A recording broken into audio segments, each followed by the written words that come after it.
Mahatma Jyotiba Phule Telangana BC welfare residential education ఇన్‌స్టిట్యూషన్స్‌కి apply చేసుకున్నారో, ఇంటర్మీడియేట్‌కి సంబంధించిన రిజల్ట్స్ అయితే రిలీజ్ అయిపోయినాయి. సో, ఈ రిజల్ట్స్ మనం ఎట్లా చెక్ చేసుకోవాలని చెప్పి అయితే చూద్దాం. ఫస్ట్ మీరైతే గూగుల్‌కొచ్చి ఎంజేపీ టీబీసీ డబ్ల్యూఆర్ ఆర్ఈఐఎస్ అని చెప్పి సెర్చ్ చేయాల్సి ఉంటదన్నట్టు.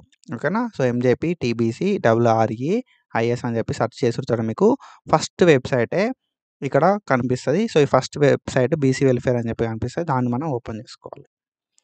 ఆఫ్టర్ ఓపెనింగ్ దిస్ వెబ్‌సైట్ నీకైతే ఇక్కడ so, admission for backlog vacancies అని చెప్పి వస్తది. సో, దీన్ని మీరు తీసేసి ఇక్కడ కిందికొస్తే ఇది మన వెబ్‌సైట్. ఓకేనా?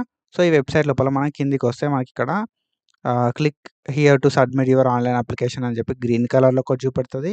అండ్ మేబీ మీకు బ్లాక్‌లో కనబడొచ్చు. And click here to submit your online application అని చెప్పి బ్లూ కలర్‌లో ఒకటి చూపెడుతది. సో, కిందున్న బ్లూ కలర్‌ది మనం అయితే ప్రెస్ చేయాల్సి ఉంటదన్నట్టు. సో, ప్రెస్ చేసిన తర్వాత మనకు వేరే ఒక పోర్టల్ అయితే ఓపెన్ అయితది.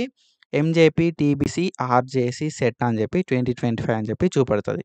ఓకేనా? సో, మనకు తెలుసు ఇది మార్క్స్ బేస్డే ఉన్నది. అడ్మిషన్ ఎంట్రన్స్ టెస్ట్ అయితే ఏం లేదు. 10థ్ క్లాస్ లోపల ఏవైతే మార్క్స్ వచ్చినాయో దాన్ని బేస్ చేసుకొని మనకు రిజల్ట్స్ అయితే సో, సెలక్షన్ ప్రాసెస్ అయితే అయితదన్నట్టు. దీనికి సంబంధించిన అప్లికేషన్స్ అయితే మనకు ఆల్రెడీ 22 నుండి అయితే స్టార్ట్ అయిపోయినాయి. సో, 22 ఏప్రిల్ లోపల నుండి మనకి 17థ్ మే వరకైతే ఎండ్ అయిపోయినాయన్నట్టు.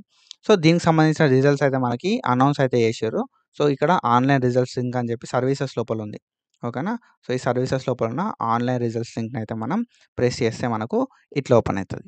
ఓకేనా? సో, ఇక్కడ దీనిలో మనం ఏందంటే మన క్యాండిడేట్‌కి సంబంధించిన మొబైల్ నంబరు, ఐడీ ఓకేనా? సో, క్యాండిడేట్ ఐడీ అన్నా, క్యాండిడేట్ మొబైల్ నంబర్ అన్నా ఎంటర్ ఇయ్యాలే పక్కాగా. అండ్ దాంతో పాటుగా డేట్ ఆఫ్ బర్త్ ఎంటర్ ఇయ్యాలే.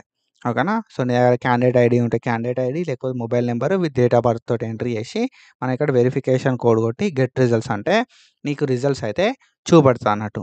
సో, ఈ రిజల్ట్స్ లోపల ఓకేనా? సో, ఈ రిజల్ట్స్ లోపల మనకైతే సో, నీకు ఒకవేళ సెలెక్టెడ్ అయితే సెలెక్టెడ్ అని వస్తది. షార్ట్ లిస్ట్ కాకపోతే నాట్ షార్ట్ లిస్టెడ్ అని చెప్పి అయితే మనకు చూపెడతదన్నట్టు. సో, మీకు ఒకసారి ఎట్లా వస్తాయి రిజల్ట్స్ అని చెప్పి నేనైతే చూపెడతా. సో, హియర్ వి గో మనకు రిజల్ట్స్ అయితే ఇట్లా చూపెడుతది. సో, ఇక్కడ అలాట్‌మెంట్ ఆర్డర్ అని చెప్పి అయితే మనకు ఇక్కడైతే చూపెడతదన్నట్టు. సో, ఇందులోపల మనకేందంటే క్యాండిడేట్ ఐడీ ఉంటది. నేమ్ ఆఫ్ ద క్యాండిడేట్ ఉంటది. ఫాదర్ నేమ్ ఉంటది. అండ్ జెండర్ ఉంటది. అండ్ దాని తర్వాత మనం సో, ఏ గ్రూప్ పెట్టుకున్నాం అనేది ఉంటది. అండ్ ఇందులోపల ఏందంటే నీకిక్కడ చూపెడతదన్నట్టు షార్ట్ లిస్ట్ అయిందా కాలేదా అని చెప్పి. ఓకేనా? ఇక్కడ షార్ట్ లిస్టెడ్ అని చెప్పి చూపెడితే మాత్రమే సెలెక్ట్ అయినట్టు. నాట్ షార్ట్ లిస్టెడ్ ఉంది కాబట్టి ఇక్కడ మనకు సెలెక్ట్ కాలే అన్నట్టు. అండ్ ఇక్కడ రిజర్వేషన్ కేటగిరీ అని చెప్పి కూడా మనకు చూపెడతదన్నట్టు. అండ్ ఇక్కడ మనకి సో, సెక్రటరీ ఎంజేపీ టీబీసీడబ్ల్యూఆర్‌ఈఎస్ అని చెప్పి చూపెడుతది. ఓకేనా?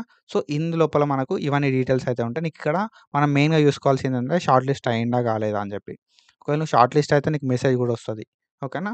So, this is about our MJP TBC WREIS results. So, that's it guys. Follow for more content and thank you so much. Signing off.